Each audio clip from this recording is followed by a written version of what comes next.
This episode is powered by Safety FM.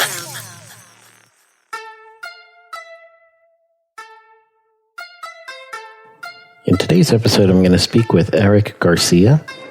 Eric is one of the members of a Facebook group that I am one of the moderators for. I started this one several years back, and it's called Safety Consultant. So you go to facebook.com/groups with an S / Safety Consultants with an without the S. So facebook.com/groups / Safety Consultant, no S.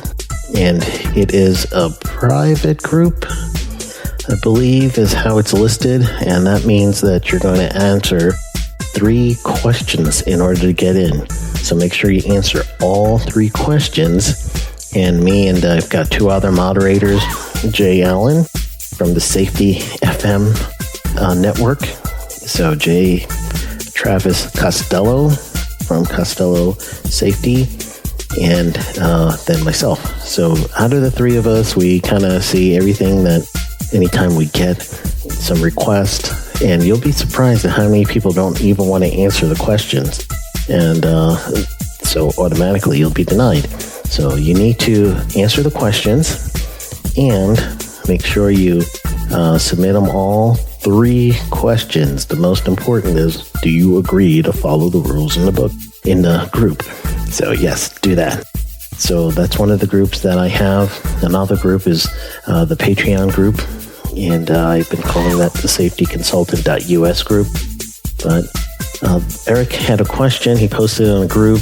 I check from time to time because I don't spend it's not my primary group. I really spend a lot of time and effort and energy either working with clients or working with the Patreon supporters and the patrons there. But, it's still my group. I started this thing a long time ago, and it's still my baby, so I keep up with it. And I scrolled down and I saw that he didn't have any comments, and his question was about a multi-employer citation that a client of his got, and they were about to do the Informal conference. So he wanted some tips on that. So I give him a call. He starts telling me a little bit about what was going on. I kind of paused the recording for a while so we could get some of the information out as much as I can, and keeping the client's anonymity and making sure that he doesn't violate anything between him and his client. But the generic side, we started recording. So, and then my response is record. So this is truly going through citation on a multi-employer site.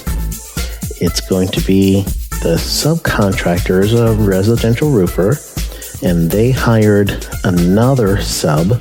So it's a sub of a sub to do this work. And the work being performed, the workers did not have fall protection. A worker did fall, and unfortunately there was a fatality because of that fall. So when OSHA cites in a multi-employer doctrine site, they are going to look for roles. So you're going to hear me speak about a few different roles, and to give you guys a little bit of just a brief overview of what you're going to hear. On the multi-employer doctrine, that is something that OSHA created years and years ago, before when they used to go to a construction site. Everybody and everything is going to be pretty much the look at. And then they kind of develop roles for each person on the site, so they'll know who is responsible. And they call that the controlling employer. Usually that's the GC, or if there's a contract that says you are in charge of the safety and health of the site and everyone has to follow your contract, then you are the controlling employer. Anyone who has a worker that is exposed to a hazard is called the exposing employer. Anyone who created the hazard is called a creating employer. And then anybody who can correct the hazard and has the responsibility of correcting the hazard is the correcting employer. So that's the 4 roles. And in another kind of hand-in-hand doctrine is you could ask for a focused inspection and construction. meaning OSHA will only look for the focus 4 or fatal 4 items, meaning if there's worker behavior or there's some deficiency in equipment or procedures or policies that could cause an electrocution, a struck-by hazard, a fall hazard, or a caught-in hazard. So those are the 4 highest fatalities, the fatal 4 or the focus 4. And so OSHA will use a focus inspection. If you qualify, you have to have a competent person. You have to have everything in compliance with Subpart C of 1926. You show OSHA, yes, I can do that. You ask for a focus inspection, and then you get that. But the people on the site, they have to fall under these roles, these 4 roles I just told you. If there's many contractors on one site, anybody that has workers exposed to this hazard can get cited. So if you have, let's give you an example. So let's say you had a worker and something fell into an excavation, and there's a ladder there, and he was like, all right, let me go ahead and go down there, grab my phone, let's say it's that. And the excavation, deeper than 5 feet, and it has no protective systems at all. And the people that are actually working in the excavation, they're there. Your person's there grabbing the phone that just fell out of their pocket. OSHA happens to show up at that time. You can get cited even though you didn't create that hazard. Your worker was exposed to that hazard, and you would be an exposing employer in that case. The person who created that ditch and did not have any kind of protection on it, then that means that is going to be the creating employer, and they're going to also be the exposing employer. If they're also responsible for the site, they could also be the controlling employer too. And quite honestly, they're probably going to be the correcting employer, because if you're going to make the excavation, chances are you're the one who's going to fill it back up and grade it and all that stuff afterwards. So they could have, in that case, all 4 roles. But your employee, they just grab the phone real quick at the wrong time of day, and now they get exposed to that hazard. So therefore, you're all going to be caught up in a multi-employer site. So I actually talked to Eric a little bit about my feelings on this. We talked a little bit about pricing too.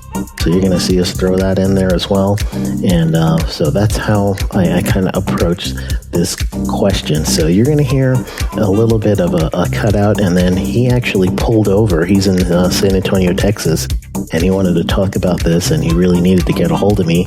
So I called him right back after he sent me like a Facebook message. I called him back and said, all right, let's go through this together. So he pulled over. You'll hear his emergency parking lights going off from time to time in the background, and you'll hear him on his phone, but he has completely pulled over, and he was actually making this call. So you'll hear some traffic behind him from time to time, and you'll hear his flashers going off because he had his flashers there just for safety. So we did the right thing, right? So Eric was good on that one. All right, so just stay tuned after this brief 30-second word from our sponsor. Then we're going to get into the interview with Eric Garcia, and we'll give you some ideas on what to do and how to proceed with a multi-employer citation that will lead into an informal conference with OSHA. All right, stay tuned. Safety Consultant.us group is a group that is set up for other people that are safety consultants and those that want to be safety consultants. A resource site that will give you the ideas that you need for growing your business, such as teaching resources, because you got to be a teacher when you're out there, and that's going to be part of your base for growing your clients. Get your chops going. So that we have OSHA compliance topics, including written programs and assessments that you could use for getting your business going. And also, it's a group community of other people that are doing what you're doing as a safety consultant.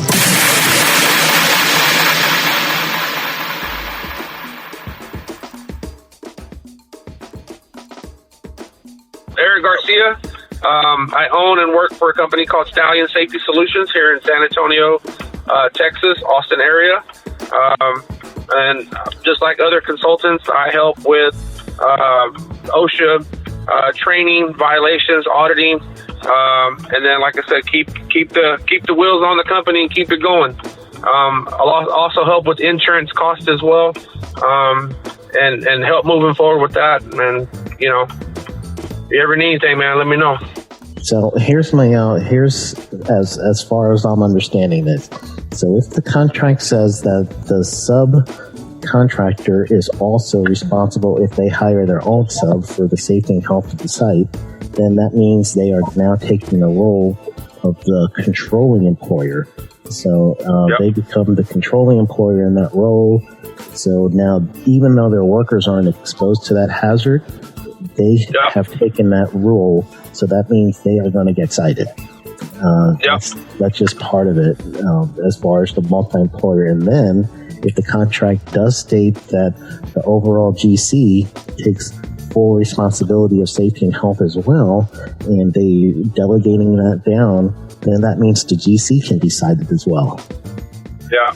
Unfortunately, it depends. Let's say it this way. The reason why is, generally speaking, OSHA will only have one controlling employer.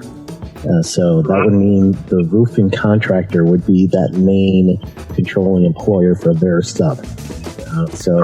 That might be the only thing that you can work on. But if you're going to do an informal conference, it looks like they got a 501 or 502A violation. No, 501. Yeah. And 501.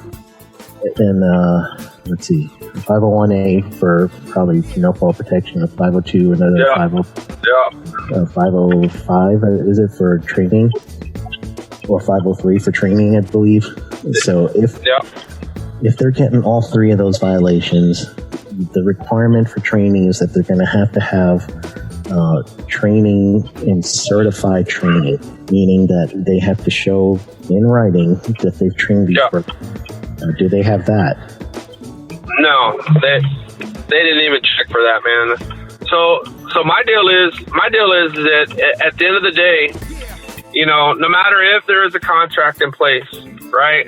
OSHA states that the general duty clause that each employer has to provide a job site free of recognized 5A1. You know what it is, the 5A1, right? So at the end of the day, my opinion is that even if there is a contract in place, there's nobody there supervising them.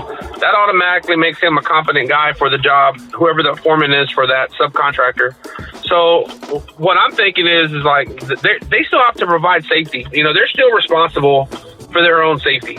Even if the guy was there, say the supervisor was there for the roofer looking at the job, man, and they're tied off, and he walks away, and he leaves to go to another job.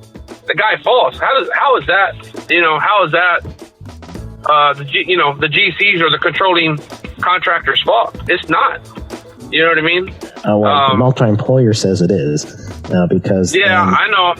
Their contract says they're responsible for all the safety and health, and because of that contract, that means if they have a worker on site or not, they're actually saying that subcontractor is now their worker under their rules and regs. So it's still worth the fight. You should still do the informal conference. So what you're going to ask for in an informal conference then is go ahead and own up to it. Hey, we got it. You got us on this one. This is what we're going to do on forward. And what you can do also is preemptively go ahead and give them that training and then certify that the workers are being trained, post-accident, but it's in good faith. What size is the company roughly? They got about the roofing contractor that I'm representing, probably about, I don't know, I would say about 50 employees. Okay. But they, like I said, they sub out a lot of their work. They use a lot of these guys that, these 1099 type guys, independent contractors, Okay. Do they have any previous violations? The roofing contractor, no. None within 5 years. Okay, so you're good then. You could probably get them on a good faith reduction, and you could probably get them on a size reduction. If they were over 250, you couldn't get it on the size reduction. I know, exactly. Yeah, so you can get them on those two reductions, and the good faith will come from you showing that, all right, we learned our lesson. These are the things that we're going to do. Our frontline supervisors are going to take the role, and we're going to make sure that every contractor on our site is going to follow these rules, and this is how we're going to make sure of it. So you have to make sure that you have like your HR, whoever their HR person is, write out a progressive disciplinary action policy that you're going to do so that you can show that. But you're also going to talk to OSHA and just tell them, hey, this is going to be something that will hurt our employee at this or employer at this time. So we please will ask you to, give us this good faith, give us this size discount, and you could probably, how many workers were exposed? I know you had one for how many workers were? Yeah, there was like 2 or 3 guys on site. And I heard that even the host employer probably, the builder got us the violation. I don't know if that's true, but he was telling me about it. So I think all 3 of them got it. The builder should if there's it depends. Because truly the subcontractor could take on that role as controlling employer, but possibly if it depends on the wording of the contract, really. So I can't tell you without seeing the contract, but if the wording of the contract says that the controlling employer, the GC, has complete reign over everything and requires that their sub and any subs under them have to follow his rules, he'll get cited as well. Oh yeah, dang contracts, man! I'm telling you, but that's what keeps us in business, man. Is things like this, and of course, when I go into violations, man, I have all my ducks in a row, Sheldon, and and I, like I said, we do the corrective actions, we do the stand downs, we do the, of course, they didn't have a really good safety plan, safety policies in place, at the time, and of course, a lot of here in Texas, I don't know how it is in Florida. But a lot of the subs underneath the subs really don't have anything either, man. There's so much work going on here. It's unreal. Face, you really, I think you still have, did you already give them your, may I ask how you're charging for this? Just so I could get an idea. So what I do is I for all my clients, and I put a proposal together based on their needs, what they do for a living, what their hazards are. And then on the bottom of that, what I obviously looking at, auditing job sites, I basically charge for my time and my material, but I also put a piece in there, like a little clause that, that I cover them 24/7. So in the event they get a violation or they have something tragic, tragic happen, I go work that violation, or OSHA shows up, I go there, and that's where that time is built. Basically just, my time and my material, Okay. So if you're representing them in the informal conference, is that also included in your service contract? Yes. Yeah, that's included in the OSHA 24-hour piece for me. That's, like I said, I set a time each month, and then what they do for me, I don't know how upfront they pay upfront, or they bill them every month or whatnot. But all that piece is in there. The auditing, the informal piece, all of that. Okay, because generally with my contracts, I do. I have a retainer that's built in for them to say I will be the one that is going to take care of the informal conference, and that retainer is only going to cover the preliminary. Is just saying I'm being retained for this. Now, if it goes into an informal conference, then there's 2 thoughts that I've been doing. Most recently, what I'll do is I'll charge them a flat rate, nothing less than $400, just to take, just to be retained, and that's in a rider in my contract saying that here's the service contract. If you have an OSHA thing, I am going to be your representation. However, there's going to be extra time for me to do this, so therefore, to kick in this part of the contract is going to be a $400 retainer. And then after that, then we're going to either do it by your time or do it by your energy and calculate that cost. Or the other idea is to do it by reduction. So if I get them a 30% reduction, I'm going to charge them 10% of the reduction value. So yeah, that's a good thing. So then that makes it where, for me, I'm more incentivized to get them that 70% or 80% reduction, because then if I get a percentage of whatever's being reduced, sure, it's going to save them money, but then it's also going to make it my effort worth it. I'm not saying it's not worth it, but just meaning it's I know what you mean. They're going to spend a lot of time in research. That's part of I used to work for an insurance company, insurance broker as a safety consultant, and that's kind of where I got broken into the, representing all 40, 50, 60 different types of clients and getting OSHA violations and fatalities, and, got a lot of experience with this. And I know this multi-employer, a lot of contractors, a lot of my violations that I've worked in the past, are not multi-employer. Just a couple of them in the past. And so, this was to me, considered one of the bigger ones, since it's a fatality.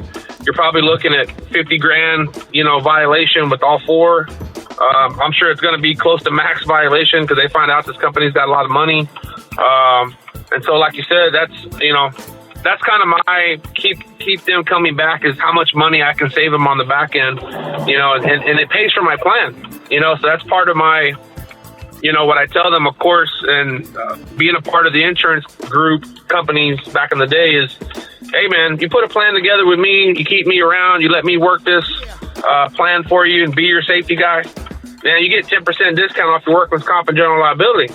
You know what I mean? You present that plan to the insurance company. And they go, man, how do you know that? I'm like, well, I used to work for an insurance broker. So they end up saving 10% off that every month or every quarter. And then, of course, they get violations, and me being in the room takes another 30% off the violation already, And so that's how we're able to help. It's also going to be where your experience modification rate is going to be affected and all that stuff as well. So, but I think if 3 people are, in your region, 3 people that are exposed to this hazard, meaning that they're on the roof without any fall protection, and then also the fatality, they're not going to rate the fatality higher per se. It depends on a few other factors, but truly you're looking at for the 501A or 501B violation, which would be the duty to have fall protection while it's residential roofing, so it'll be a little further down. It wouldn't be under residential roofing. So that violation is probably going to be roughly 6,000 each worker that's on that roof, 5,000, let's say, for round numbers. So you got 15,000 for just that. And that's if they're taking it easy on you because you're no violation prior and you're a smaller company. So then you're looking at about 15,000 for that. And then for the training, it's going to be about 2,500 each. So let's see, you're probably going to be looking at somewhere between the total with the fatality as well. I would say you're closer to the 45,000 range, roughly. That's what I'm thinking, man. In your region. So, and for your consulting side, yes, it's going to help you with your experience in doing something like this, but truly, it's going to take a lot of your time. So make sure you're thoroughly compensated for this. And absolutely, also, if you could, get them with the training and with your contract, next, I don't know if you do it annual contracts or anything, but next time your annual contract comes up, you might want to put in a little descriptor or a rider saying, all right, if we're doing this in the future, this is going to be the way we're going to proceed with this, and make sure you're not losing money from this, not to make it all about money, but, quite honestly, you're your own boss, so you need to take care of yourself. Sure. Absolutely. Nah, man, I appreciate that, man. Like I said, being a part of these groups, this is kind of what I try to take back from the group is, experiences and, knowledge from guys like yourself and myself. And, seeing who's got different, who's what tactics. I guess tactics would be a good word. Have each of us used, to help reduce or move from serious to other than serious, or even vacated some fines. And I've got some fines vacated, and it's just like I said, it just depends on the case scenario, man. Absolutely. And then this, the last one I had that was a multi-employer was also a fatality case, and it was our subcontractor in the job that was being, they were basically the ones that had the issue, but the GC was my client, and they tried to rope them into the multi-employer in this one, but the contract didn't state that the GC had full responsibility of safety and health. So we're able to work down the fine. They still got fined because of one of like a long-standing, it's not even a written policy, but it's one of those long-standing understanding or understatement of OSHA is if there is a fatality, someone is paying something. Yeah. It's just a mindset that they have, and they've always had any region you go to. So we had a situation that was clearly the subcontractor's fault, and the subcontractor allowed OSHA to come on site without consulting the GC later on either. So we had to deal with that too. But truly, it's one of those cases where you really have to look at the contract, understand the contract, and make sure everyone's got their roles. And to fight this in the informal conference, make sure you bring your letter with you. You notice a contest, just in case you're not going to be satisfied with what they're doing. Bring your notice of contest, and if you make sure that you ask for the reduction. It's so funny how people don't actually ask for it. OSHA's not going to voluntarily reduce it. You actually have to ask for the reduction. So just tell them, hey. What can you do for this? This is. I'm aggressive, man. I'm aggressive. I'm aggressive when I go in, man. I'm aggressive, but you maintain professionalism. When you go and hey, OSHA knows that you're there to help. OSHA knows that people like us are there to help them. They know people are not perfect, but at the end of the day, hey, look, man, this is, some things. Don't mean to be this high, or this case scenario, can you help? Can you work with me? This is what I'm doing. And that's where I present also my plan, my safety plan that I have for the year to show OSHA that they have taken, the initiative and making an investment in safety. And of course we show them the price or whatever it is on my plan and what I'm doing for them. And that helps out as well. Absolutely. Techniques like OSHA 30 or, coming to my job sites. Let me send you an audit for 6 months, or like I said, I've used different things depending on the case scenario, man. So I wanted to call and get your thoughts, and I'm glad you reached back out. I've been wanting to talk to you for a long time. Good. I just, we're all in it together, but we also face cross different bridges everywhere, and I'm sure you've been through things that I haven't been through. That's why I wanted to call and hear, your experiences, and maybe you might have something that I didn't think of, or vice versa, Yeah, same here, because I know I've got experience in some things, and some things I just don't, so I have to rely on other people, and that's why I feel the group is as much to help me as to help everyone else. Get a hold of that field operation manual. I believe we're at 163.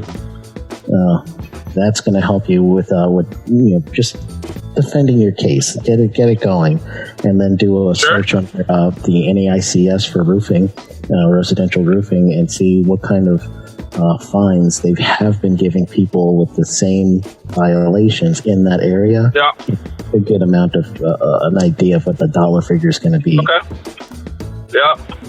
Yeah, unfortunately, I've had roofers get hit in my area multiple times, so I just go in, I tell them, hey, man, there's no certain number. All I can do is tell you is one fine is $13,400, man. And it goes from there, depending on the severity of the fine and what your experience is. So it's hard to put that straight up dollar amount unless you've been through it before.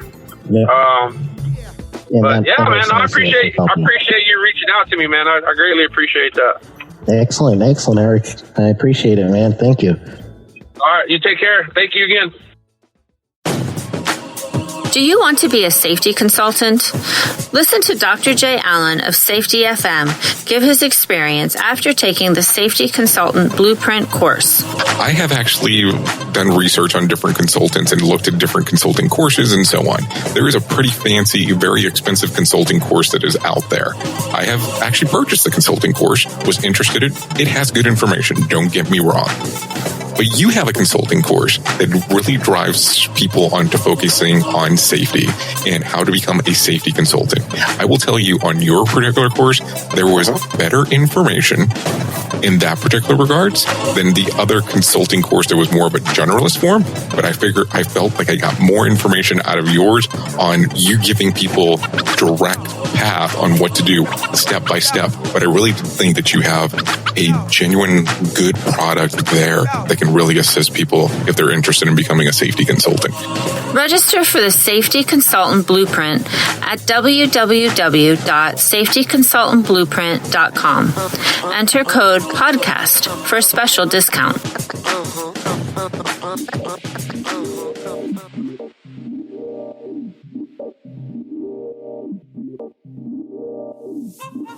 Welcome back to the episode. And first, I'd like to thank you for listening and just ask you, if you can, subscribe to this podcast, share it with somebody who you believe will get some benefit from it, and that will help you. So whenever I do extra episodes, you're going to have a notification that says, hey, Sheldon's on again. And I'm also going to be doing a Twitch cast from time to time, so you're going to look up Safety Consultant US on your Twitch if you have that, and then you'll be able to see my Twitch when I start really getting into that more and more. I'm starting. I did a few. You'll be able to see it there, but I'm going to really crank it out pretty soon, even more. And I want to let everyone know, especially during this time that we're going through right now, that I am here for you, and you could reach out to me on the Patreon page. This show has a Patreon page. You go to patreon.com/safety consultant, patreon.com/safety consultant, and just reach out to me. And if you want to support the show, that's the way to do it. So thank you very much. And without any further ado, let's give you the tip of the week.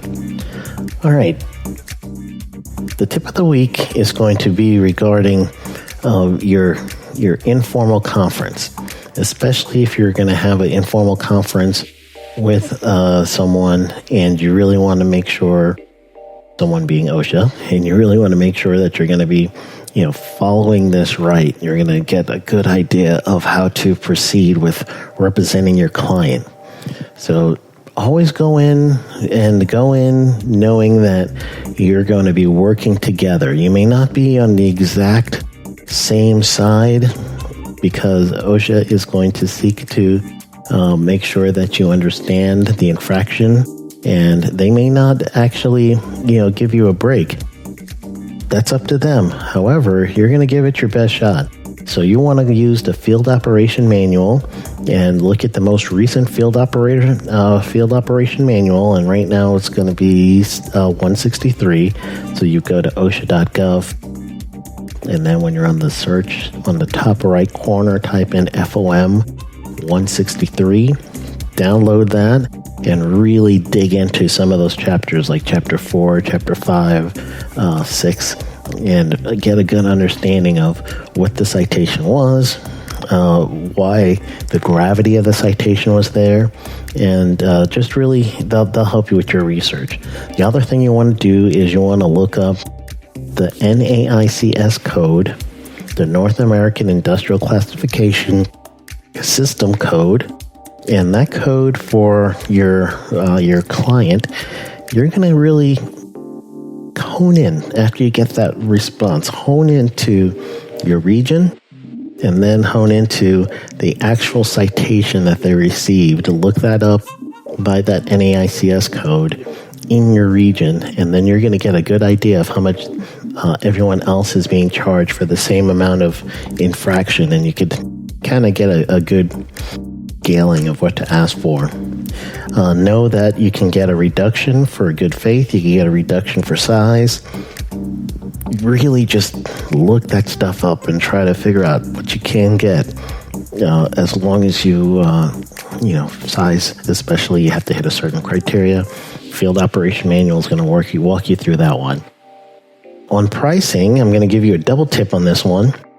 So on pricing, I would say you want to have a retainer for your service, but then when you're actually going to be doing the informal conference, you're going to be saving them thousands and thousands and thousands of dollars.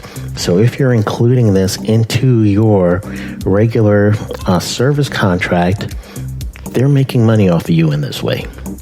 And it's important that you could utilize money in such a way that you benefit your business, but I'm not going to say greedy to look greedy or anything like that. I don't want you to think of it this way, but think of it as what's fair, and it's fair for your knowledge and your experience, and you going to bat for this employer to get a fair compensation. So they're not going to pay up front for what could be a fair compensation for something as an informal conference. So if you were going to add a little rider or wording into your contract about representation for informal conferences, then have it more of a retainer or something similar to that is also going to say, if we do have to do an informal conference, this is outside of this service contract, and it's going to be billed in some sort of manner, a different way. I had one client, or not client, it was an instructor of mine.